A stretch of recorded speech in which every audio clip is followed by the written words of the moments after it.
Hi, Misha here, and this is kind of another addendum or update video. I've already shown you this model here. This is a 1/1100 scale diecast of the Japanese Navy's Musashi, circa 1942, so when she was launched. But now I wanted to show another 1/1100 scale diecast from the brand KB, which is basically the same Eaglemoss tooling, but on a different platform, a little wider base, which is kind of nice for the bigger ships, and it comes with these kind of plexiglass covers. This is of Yamato, circa 1945. So just kind of a quick update, because the Musashi and Yamato are very similar. However, between 1942 and 1945, both had undergone refits and updates. So, why not? As you know, these were the largest battleships really ever created. They were planned originally to be about 65,000 tons standard and up to 70 full load. In reality, when the construction was done, they were 69,000 standard and 72,000 full load. They're very large, very wide, and over 860 feet long. And probably most important for that day and time, they had the largest guns, 18.1 inch. They had 9 of them, 3 triple turrets. These guns would have a range of 26 miles, delivering a very heavy shell. And the ships had very impressive armor too, including over 2 feet of armor on the turrets. They had 4 screws, and while speed was considered originally maybe even 33 knots, in the end they decided to go with a ship capable of about 27 knots top speed. So not exactly a slow poke, but not exactly a fast battleship either. And they would carry 6 or 7 different float planes for reconnaissance and fire support. And really be obsolete even before they were used. Plans to design this class started around 1934 and were finalized by early 1937, and 5 were originally planned, with these both ordered in March of 1937. Yamato was laid down in November of that year, with Musashi laid down in March of 1938. Both were launched in 1940. Yamato that summer, Musashi towards the end of the year. Yamato was commissioned into the fleet just a week after Pearl Harbor, December 16, 1941, and Musashi would follow in August of 1942, meaning she missed a lot of the fun with the Battle of Midway. While Yamato would not be the flagship for Pearl Harbor, that would still be Nagato, she would be quickly assigned as the flagship in 1942 and declared operationally ready by May. And they would do very little with her. Yamato would be there during Midway, but not really engaging. She was part of the main force. Again, Musashi was still working up. And then in September of 42, they would start to receive their earliest radars, receiving more in 1943. So when launched, Yamato had, and we'll look at Musashi here just because, but they used 4 triple turrets, 6.1-inch turrets, originally used on the Megami class cruisers. You can see them right here, one on each side, and then one above the turrets. So literally their secondary guns were main guns for a cruiser. And when launched, they had more air defense than previous ships. Yamato would have 28 AA guns, and Musashi, coming out slightly later, would launch with 40. And the thing is, while the Japanese Navy held the battleship in high prestige, at least some of the Navy, others in the Navy were not so stuck in tradition and realized that by World War II time frame that the aircraft carrier was actually king. This was a large target. Therefore, even after they were both launched in 1943, they were hesitant to sail them out of home waters. Most of them just bounced between ports, and they really were used for transport some. The Japanese were afraid of losing them. They had produced these in secret. They were very proud of them, and U.S. submarines by 1943 were patrolling, and the U.S. was introducing the new Essex-class carriers, and Japan had lost its own carriers, so the war was already turning by the time these were really in service. And then, to be fair, on Christmas Day 1943, their fears were kind of borne out because Yamato was torpedoed and rather heavily damaged. But she would make it to port for repairs. Likewise, Musashi would be torpedoed, although only 1 out of 6, or was it 5, hit, so it could have been much worse. A large hole was blown on her side about 19 feet, and she took some casualties. But again, she was sent in for repairs.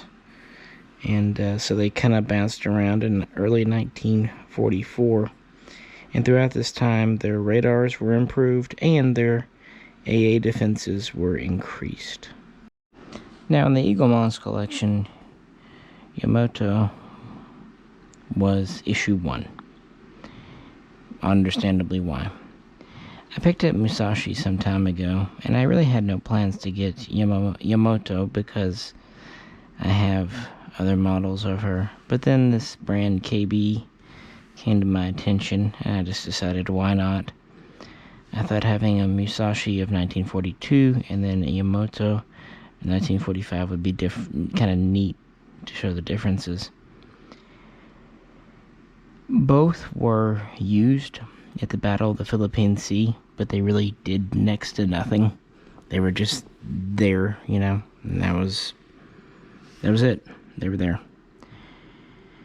And then they would again return and have more aircraft armament added. And this is when they would actually remove 2 of the 4 6-inch turrets. The 2 side turrets were removed from the ships to make room for yet more AA guns. Musashi would also receive depth charge rails, although I don't believe Yamato ever did, and they would continue to get more radar in newer radar sets, air and surface search, and so on. But by 1944, especially after the Battle of the Philippine Sea, the Japanese Navy really had to use these. Their forces were being whittled down. They were losing carriers. They were losing older battleships. And so both Musashi and Yamato were deployed for the Battle of Leyte Gulf in October of 1944. And they would sail out around the 22nd and then engage in combat a couple of days later. This would be one of the few times they would actually fire their guns and go into combat, while Musashi would not get any ship kills to her credit during that battle. Actually, Yamato would be credited with sinking a destroyer and helping sink an escort or jeep carrier from the Allies, the Gambian Bay. So she had some victories, but it came at a price. Yamato was damaged and had to go back into port for some pretty major repairs. But that was still much better than what happened to Musashi. Even though by this point, late 1944, she had 130 anti-aircraft guns. Many of these were the 25mm, although she had others too. She was sunk, but she took a hell of a licking. It took all day, and she was hit by 17 bombs, namely 500 and 1,000-pounders, and hit by as many as 19 torpedoes. So she definitely did not go down without a fight. It's worth pointing out that at this time, Musashi was the flagship. She had taken over that mantle in 1943 from Yamato, and therefore her crew went from around 2,500 as originally launched to about 2,800, with that mostly being the admiral and his staff. But unfortunately, she was sunk, well, unfortunately for the Japanese, at Leyte Gulf. And then their third sister, Shinano, which had actually been laid down, but before it could be completed was converted into an aircraft carrier, before she was even really commissioned into the fleet, was sunk during one of her initial voyages out of port that November. So by this point, Yamato is alone. She's damaged and alone at the end of 1944. And while in port, she gets even more AA guns. They patch her up, but they don't do much with her because by 1945, Japan just doesn't have enough fuel oil to really send her out on sorties. She's actually damaged while in port in March of 1945, but not significant, and she's patched up. And then her swan song, if you want to call it that, came on April 7, Operation Tango, where she was to lead an attack and assault to try to retake Okinawa, repel the Allies' invasion. And basically, it was a kamikaze mission. She was to go in and beach herself and become a floating, well, I guess not so floating if she was beached, but battery.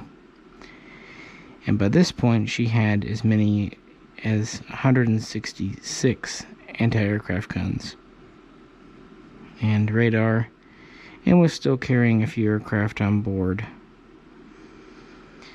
But morale was very low, and she was, the officers did their duty, but she wasn't what you'd call well equipped for the mission.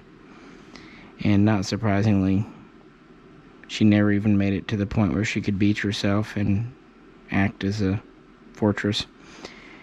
She was intercepted by aircraft from various U.S. carriers, and while she took a licking like her sister, multiple torpedo and bomb hits, she did go down a little easier, but it probably had more to do with just lucky hits, because really, she didn't have much different armor than Musashi.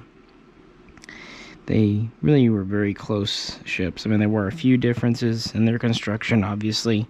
They were actually built at different naval yards, so some of the differences are completely immaterial, inconsequential. Others did have to do with the fact that Musashi was launched a little later, so they could learn from experience. But all in all, they're very close ships. So the differences in these models mostly have to do with the dates they're patterned off of. So I figured, why not? And this one just came in today, much like Nagato. I said it came in early. This also came in early, and is a neat model. These are quite large at this scale, nearly a foot long, but still small enough to classify as what you'd say a miniature. And yeah, just nice to have for the fleet. Now that I have a Yamato in this scale, it means that I have all the Japanese battleships. Really, if you think about it, from the beginning of the Dreadnought era, which would be 1906, Japan did not build all that many battleships. And the last ones built were Nagato and Mutsu, which Mutsu was commissioned in late 1921. And between that time and when Yamato was commissioned in late 1941, they had no new battleships, so a period of 20 years. Of course, during the 1930s, they had a very extensive modernization and update program of their existing battleships, but kind of interesting that they didn't build any for so long. And while some in the Japanese Navy were stuck with the battleship concept, Japan was one of the forward thinkers when it came to aircraft carriers, and this really was what allowed them to have their early successes at Pearl Harbor, and the attack on Darwin, and the raid on Colombo. And while Midway ended up being a major American victory, it could have gone the other way very easily. But that's a story for another video. Now, this just came in, and I felt like talking about it, and hope you enjoyed this kind of addendum to Yamato and Musashi. If you haven't, you might check out my older videos on them. If you have any questions or comments, feel free to post them. And as always, I appreciate you tuning in. This is Misha. Catch you very soon. Next time.